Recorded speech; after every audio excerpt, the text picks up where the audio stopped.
Commander Jiwoo pressed his palm against the cold metal of the observation deck, feeling the vibrations travel through Sanctuary Prime's dying structure.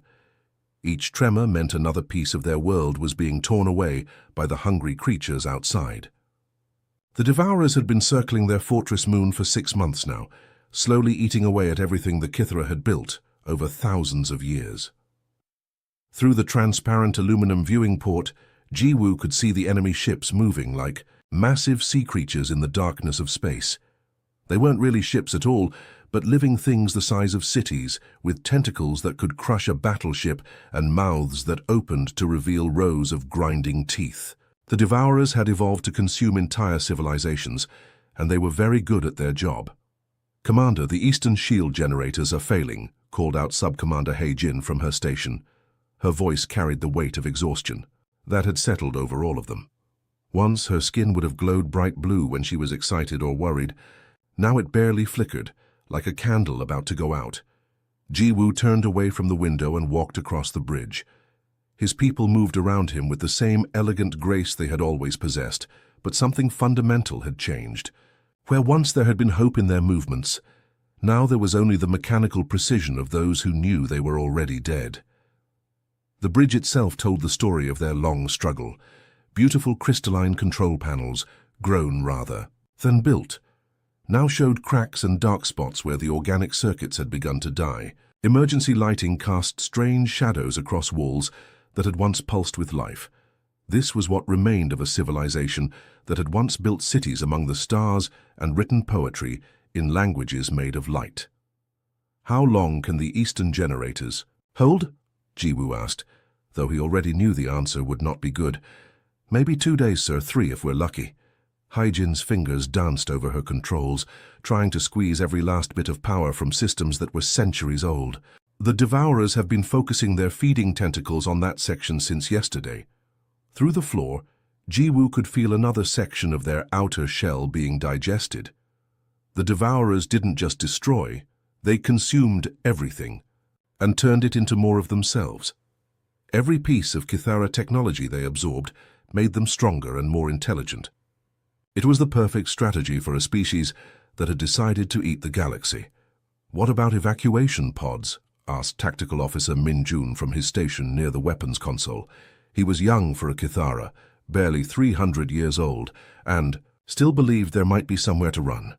"Where would we go?" Jiwoo replied gently. "The Devourers have consumed the Zephyrian Empire, the Crystal Gardens of Altara, and the singing worlds of the Melodic Alliance. Every species that tried to run is gone now. Every planet that offered refuge has been stripped clean." The truth was bitter, but simple. The Kithara had watched from their fortress as one by one, every other advanced civilization in their sector of the galaxy had been devoured. Trade partners, allies, even enemies, all had vanished into the growing mass of the Devourer fleet. Some species had tried to fight. Others had attempted to hide on the edges of known space. A few had even tried to negotiate. None of it had mattered. "Sir, we're getting reports from the civilian sectors," announced Communications Officer Da-Yun. "Families are asking about the evacuation protocols again." Jiwoo closed his eyes. 3,000 souls remained on Sanctuary Prime, the last of a people who had once numbered in the billions. Scientists, artists, engineers, teachers, children who would never grow up to see the stars their ancestors had claimed. They all looked to him for answers he didn't have. "Tell them we're exploring all options," he said, hating himself for the lie. There were no options left. The Devourers had learned patience over their long hunt across the galaxy. They no longer rushed to consume their prey. Instead, they surrounded their targets and slowly digested them piece by piece, savoring the fear and desperation. They fed on more than just matter and energy.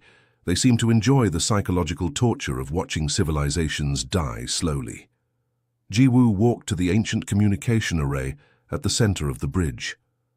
The device was older than their current crisis, built back when the Kithara still believed the galaxy was full of friends waiting to be discovered.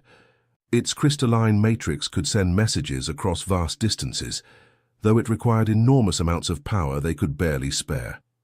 "Commander, what are you doing?" He-jin asked, noticing his movements. "Sending a message," Jiwoo replied. his fingers finding the familiar controls.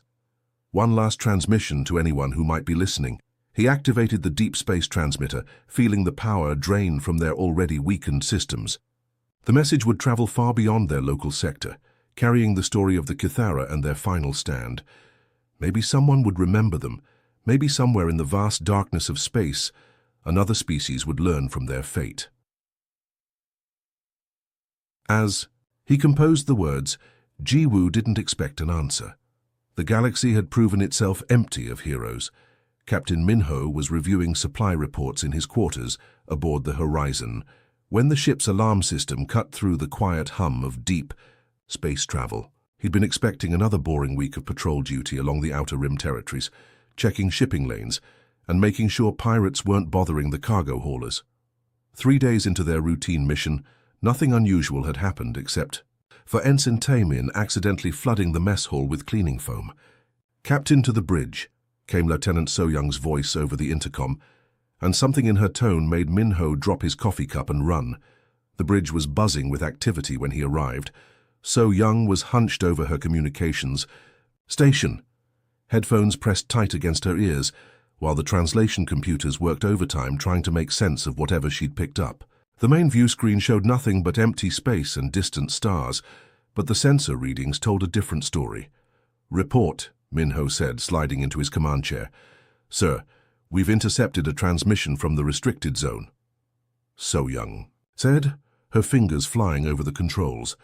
"It's not like anything in our databases. The signal is incredibly complex, almost like music, but the translation matrix is picking up distress markers." Minho frowned. The restricted zone was a large section of space that had been marked off limits after several exploration ships had vanished without a trace. Officially, it was considered a navigation hazard due to unstable stellar phenomena.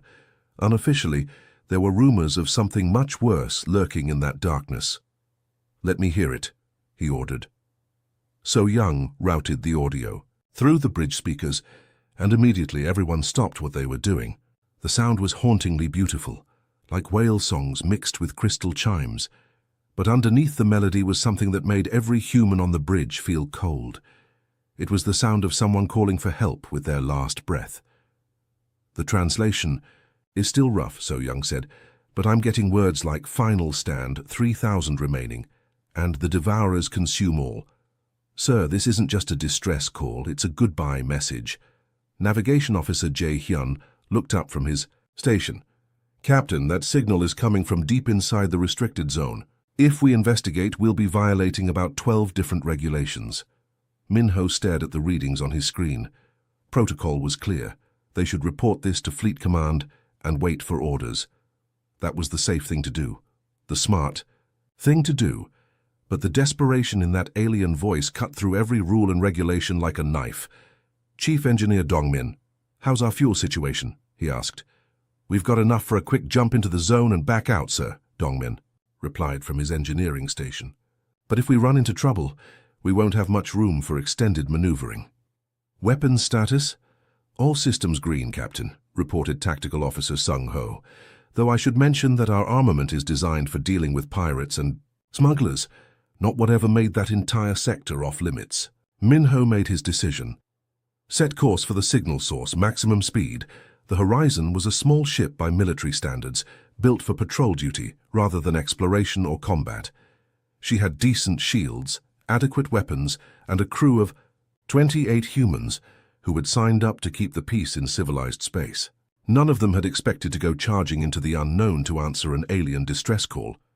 As they approached the source of the transmission, the ship's sensors began picking up massive energy readings. Whatever was out there was big. Really big. The kind of big that showed up on long-range scanners as a gravity anomaly. "Captain, you need to see this," So-young said, her voice barely above a whisper. The main view screen flickered to life, and the entire bridge crew fell silent. In front of them was a sight that would have been impossible to imagine, even in their worst nightmares. A fortress the size of a small moon hung in space, its surface covered in crystal spires and graceful architecture that seemed to glow with inner light. But surrounding it was something that made Minho's blood run cold. Hundreds of organic ships moved around the fortress like sharks circling wounded prey. They weren't built. They were grown, with hulls that pulsed like living tissue and appendages that reached out to tear chunks from the fortress's outer shell. Some were as large as city blocks, covered in what looked like mouths full of grinding teeth. Others were smaller but moved with the quick, deadly grace of hunting cats. "The Devourers," whispered Dongmin from beside him. "I thought they were just stories." Every human in the outer colonies had heard the rumors, entire star systems going dark overnight, rescue ships finding nothing but empty planets with all the cities missing. Some claimed it was a plague that dissolved matter itself. Others said it was a swarm of machines that converted everything into raw materials. But the truth was worse than any of the stories. "Sir, I'm reading massive energy discharges from the fortress," Sung-Ho reported. "They're fighting back, but their power levels are dropping fast." Min-Ho watched as beams of pure light lanced out from the crystal spires, cutting through several of the smaller Devourer ships. But for every enemy they destroyed, two more seemed to take its place. The fortress was clearly losing, and it had been losing for a long time. "How many life signs on that station?" he asked. So Young worked her controls frantically. "It's hard to get a clear reading through all the interference, but I'm detecting approximately 3,000 individual consciousness patterns. Sir, they're the last survivors of whatever species built that fortress." The bridge fell quiet, except for the hum of the ship's systems. 28 humans in a patrol vessel, watching the final battle of an entire civilization. The smart thing would be to record what they were seeing and report back to Fleet Command.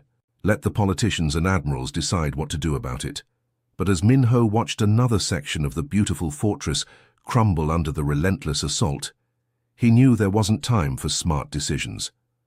The emergency session of the Terran Defense Council had been called at 3 in the morning, and Admiral Young-Soo could see the exhaustion on every face around the circular table. Captain Min-Ho's report from the restricted zone had reached Earth just 6 hours ago, and already the politicians were arguing about what it meant for humanity's future. "Let me make sure I understand this correctly," said Defense Minister Yoon-ji, her voice sharp with irritation. "You want us to commit our entire fleet to save a species we've never heard of, fighting an enemy that has already consumed dozens of civilizations across the galaxy." Admiral Young-Soo spread his hands on the polished table surface. "Captain Min-Ho's tactical analysis is clear. The Kithara have been holding their position for 3 centuries against impossible odds. They're not asking us to save them. They don't even know we exist, but we have the power to make a difference." Around the table, the debate had been raging for 2 hours. The holographic display at the center showed Min-Ho's recordings from the battle zone, the beautiful crystal fortress surrounded by writhing masses of organic ships that looked more like sea monsters than spacecraft. Every few minutes, another section of the Kithara stronghold would crumble under the relentless assault. "The cost would be enormous," argued economic advisor Chan Wu, pulling up financial projections on his tablet. "We'd have to mobilize every ship in the fleet, redirect resources from colony development, and risk everything we've built over the past 50 years. And for what? A species that can't offer us anything in return." General Kyung-ho had been quiet throughout most of the discussion, but now he stood slowly. At 65, he was the oldest person in the room and had seen more combat than anyone else around the table. His weathered face bore scars from the Centauri rebellion, and when he spoke, everyone listened. "I've been fighting for humanity for 30 years, he said, his voice carrying the weight of experience. "I've seen what happens when we make decisions based only on profit and loss. The Kithara have been holding that fortress for 300 years. 300 years of fighting an enemy that has consumed everything else in their sector of space." He gestured toward the holographic display, where another Devourer ship was tearing into the fortress's outer shell. "Look at those recordings. Every shot they fire is precise, calculated to minimize damage to their own people. Even when they're dying, they're trying to protect civilians. That's not just tactical skill, that's honor." "Honor doesn't win wars," Minister Yoon-ji countered, her arms crossed. "We need to think about this logically. The Devourers have already proven they can destroy entire star systems. If we attack them and lose, we're not just risking our fleet, we're painting a target on Earth itself." The room erupted in arguments again. Trade Representative Jun Sik worried about the economic impact on the outer colonies. Colonial Administrator Heejin pointed out that they were already stretched thin protecting human settlements. Military Intelligence Director Wu Jin presented classified reports about other species that had tried to fight the Devourers and failed. But Admiral Young-soo kept watching the tactical display, where Captain Min-ho's ship had recorded the final moments of several Kithara defenders. Even as their positions were overrun, the alien warriors had continued fighting to buy time for their comrades to escape. They died with weapons in their hands, standing between the Devourers and their people. "What does Captain Min-ho recommend?" asked General Kyung-ho. Young-soo activated his communicator, and Min-ho's voice filled the room from his position at the edge of the restricted zone. "Sir, I've been observing the battle for the past 6 hours. The Kithara can't hold out much longer, maybe 2 days at most. But they're not giving up. Every time the Devourers break through their defenses, they fall back to the next position and keep fighting. Captain, in your professional opinion, do we have a chance of success if we intervene?" asked General Kyung-ho. There was a pause before Min-ho answered. "Sir, the Devourers are powerful, but they're not invincible. They rely on overwhelming numbers and biological adaptation. If we hit them fast and hard with everything we've got, we might be able to break their siege and give the Kithara a fighting chance." "Might isn't good enough," snapped Minister Yunji. "We're talking about risking the entire human fleet on a maybe." "Every war is fought on maybes," Young-soo replied quietly. "Maybe our weapons will work against their bioships. Maybe our tactics will catch them off guard. Maybe showing the galaxy that someone is willing to stand up to the Devourers will inspire other species to join the fight." The debate continued for another hour, with voices raised and tempers flaring. Some council members walked out in frustration. Others called for immediate evacuation of the outer colonies in case the Devourers turned their attention toward human space. But gradually a different kind of argument began to emerge.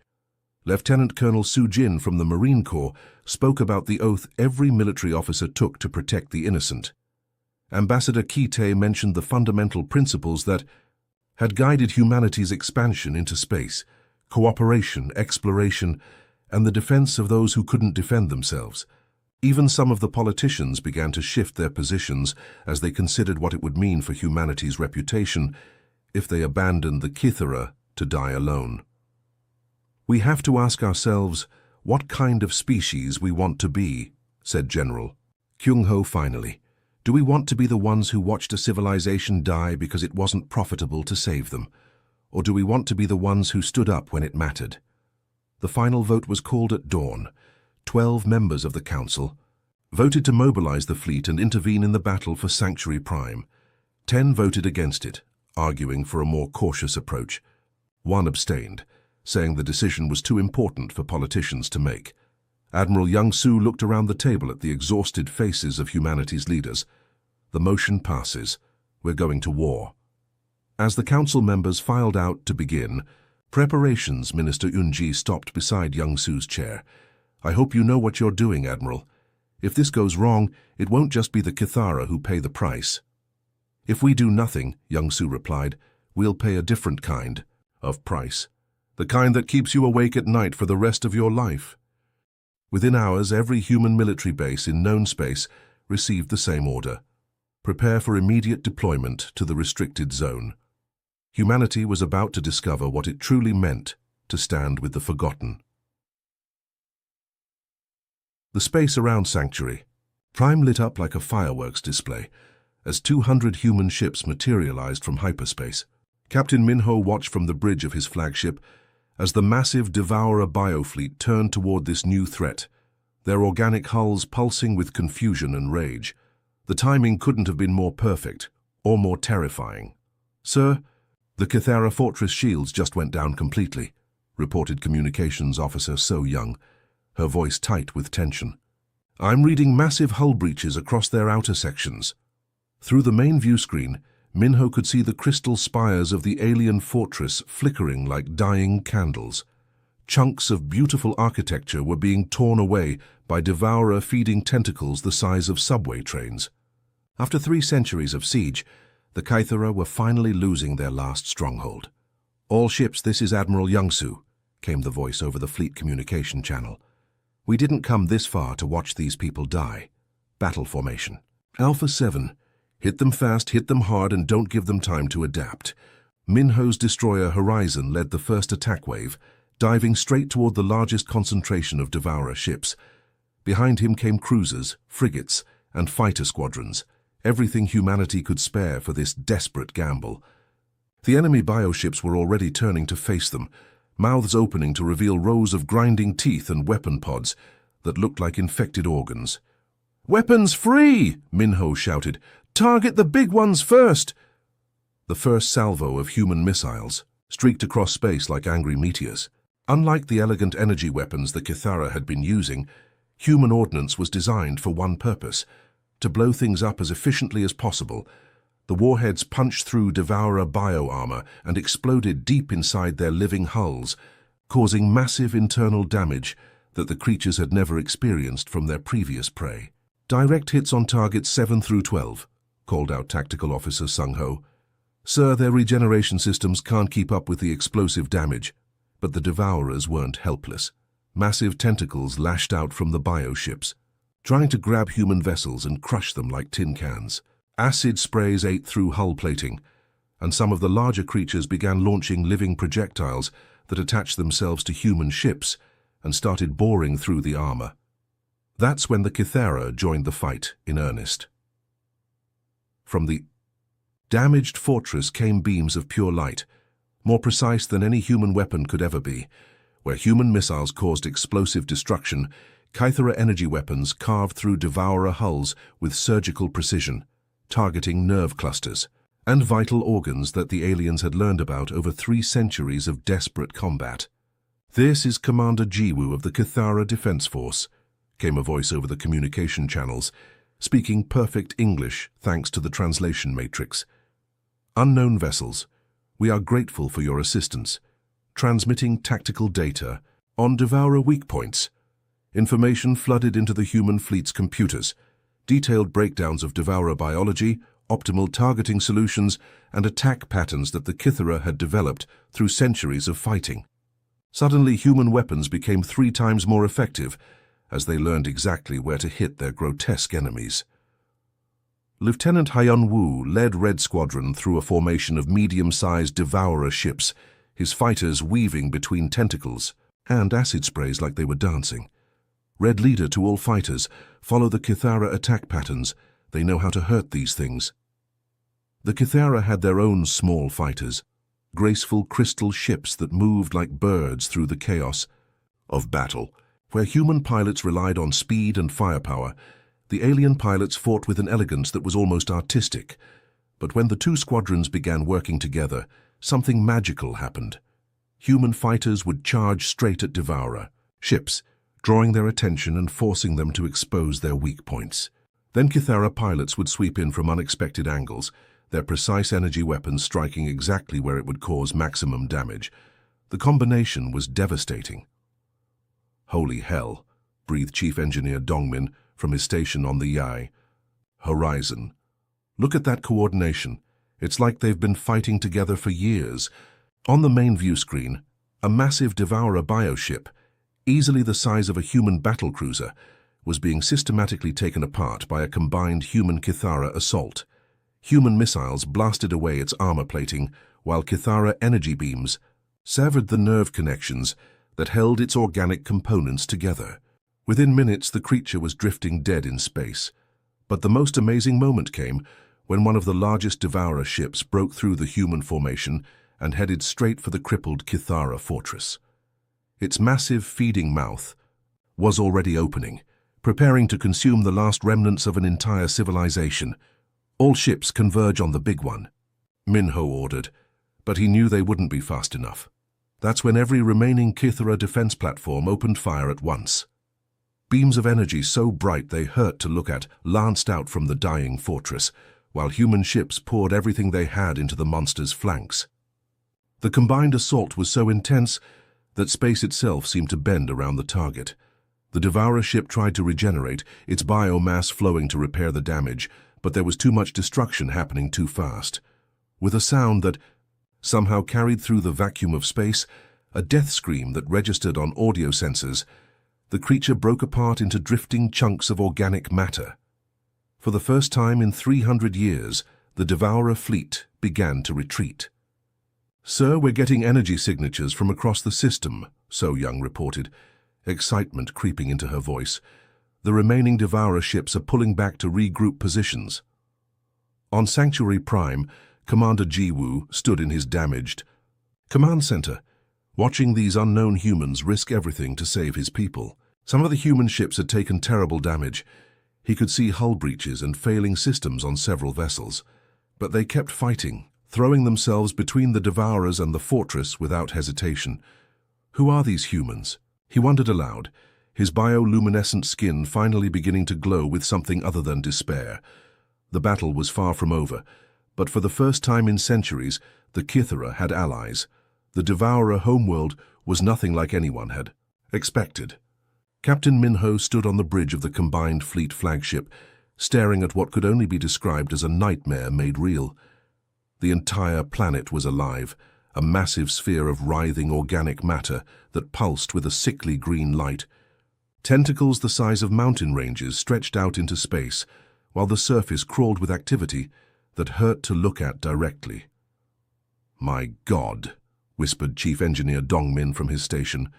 "How many worlds did they consume to build that thing?" Commander Jiwoo stood beside Minho, his bioluminescent skin patterns shifting between determination and deep sadness. "Our archives speak of the Devourer's origin," he said quietly. "They were once a peaceful species, but something infected their homeworld centuries ago. A parasitic organism that changed them into what they became." The combined human Kithara fleet hung in formation around the twisted planet, 200 ships representing the last hope of stopping the Devourers forever. After the successful defense of Sanctuary Prime, they had tracked the retreating bioships back to their source. What they found was worse than anyone had imagined. "Fleet-wide communication coming in," reported Lieutenant So Young. "It's Admiral Young Soo." The Admiral's voice filled the bridge. "All ships, this is it. Intelligence suggests that if we can destroy the central control organism on that planet, the entire Devourer network will collapse. But we have to get through their defensive fleet first." Through the view screen, Minho could see hundreds of Devourer ships emerging from the planet's surface like antibodies, responding to an infection. Some were the size of cities covered in weapon pods that looked like infected wounds. Others were smaller, but moved with terrifying speed, their biohulls shifting and adapting in real time. "Sir, we're getting massive energy readings from the planet's surface," Tactical Officer Sung Ho reported. "Whatever's down there, it's big enough to power their entire fleet." The battle began when the first wave of Devourer defenders reached firing range. Unlike their previous encounters, these creatures fought with desperate fury. They knew this was their final stand, and they threw everything they had at the approaching Alliance fleet. Human missiles and Kithara energy beams lit up the darkness of space as the two forces clashed. But this time, the coordination between human and Kithara forces was perfect. Months of fighting together had taught them each other's strengths and weaknesses. Lieutenant Hyunwoo's fighter squadron danced through the chaos, working in perfect harmony with Kithara pilots. "Red Leader to Crystal Wing, I'm marking targets for precision strikes," he called out, his fighters painting Devourer weak points with targeting lasers. The Kithara pilots responded immediately, their elegant ships swooping in to deliver surgical strikes exactly where they would cause maximum damage. It was like watching a deadly ballet performed in the vacuum of space. But the real breakthrough came when Dr. A. Ri, the fleet's xenobiologist, made a discovery that changed everything. She had been studying samples of Devourer biomatter captured during previous battles, and what she found was shocking. "Captain, you need to see this," she said, her voice tight with excitement and horror. "The Devourers aren't truly evil, they're sick. The parasite that infected them centuries ago is still controlling their behavior. If we can find a way to cure the infection rather than just killing them..." Minho looked at Jiwoo and the Kithara. Commander's skin patterns shifted to show understanding. "Your Dr. Ari is correct," Jiwoo said. "Our archives contain references to the original Devourer species. They were scientists and explorers, much like your people. The parasite turned them into monsters against their will.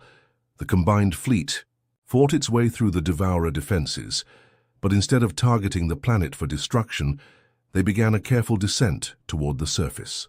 The plan was incredibly dangerous. They needed to reach the central control organism and somehow cure it rather than destroy it. The planet's surface was a nightmare landscape of organic tunnels and pulsing chambers. Human marines and Kithara, warriors fought side by side through corridors that tried to digest them, facing creatures that were part machine and part living tissue. But they pressed forward, following Dr. Ari's biological readings toward the source of the infection. At the planet's core, they found it, a massive parasitic organism that had been controlling the devourer species for over 1,000 years. It was ancient, intelligent, and absolutely horrifying to look at. But Dr. Ari and the Kithara scientists had developed a cure, a bioweapon that would destroy the parasite without harming its hosts. The final battle wasn't fought with guns or energy weapons. It was fought with science and compassion. As the cure spread throughout the planet's organic network, the devourers began to change. The mindless hunger that had driven them for centuries started to fade, replaced by confusion and then dawning horror at what they had been forced to do. "It's working," Dr. Ari reported from the planet's surface. "The parasitic control is breaking down. The original devourer consciousness is reasserting itself." Across the galaxy, devourer fleets suddenly stopped their attacks. Ships that had been in the middle of consuming entire worlds went dormant as their crews struggled to understand what they had become. The species that had terrorized the galaxy for centuries was finally free of the parasite that had enslaved them. In the months that followed, the transformation was remarkable. The cured devourers, calling themselves the healed ones, worked desperately to undo the damage they had caused. Their biotechnology, no longer used for consumption, became a tool for rebuilding and restoration. Commander Jiwoo stood in the newly constructed council chambers on the restored Sanctuary Prime, watching. Human engineers work alongside Kithara architects and reformed devourer biosculptors. The three species had formed something unprecedented in galactic history, an alliance based not on mutual benefit, but on the choice to stand together when it mattered most. "Your people saved mine," Jiwoo said to Minho, his skin patterns glowing, with genuine gratitude. "We saved each other," Minho replied, watching a group of human children play with young Kithara in the crystal gardens below. "All of us." The galaxy had learned an important lesson. Sometimes the greatest alliances aren't built on trade agreements or military treaties. They're built on the simple decision to help someone who needs it, even when there's nothing to gain, except doing what's right. The Kithara were no longer the forgotten race dying alone in the darkness. The devourers were no longer monsters consuming everything in their path. And humanity had found its true place in the galaxy, not as conquerors or traders, but as the species willing to fight for others.